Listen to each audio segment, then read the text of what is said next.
ceritanya awal-awal tuh ada masalah teknis, bilangnya istirahat pertama bro, istirahat, ternyata lama tuh hampir 30 menitan tuh istirahat. Terus tiba-tiba si yang punya acaranya datang lagi, dia bilang acara nggak bisa dilanjutin karena stage-nya itu bermasalah.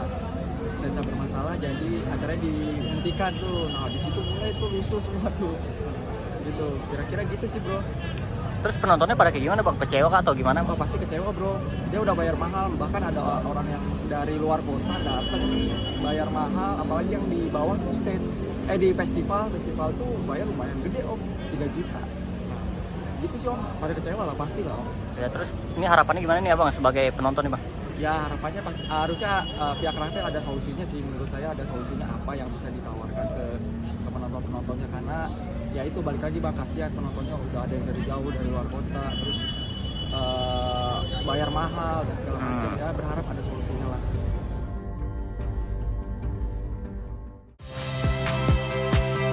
Saya Magister Tarigan. Saksikan program-program Kompas TV melalui siaran digital, pay TV, dan media streaming lainnya. Kompas TV, independen, terpercaya.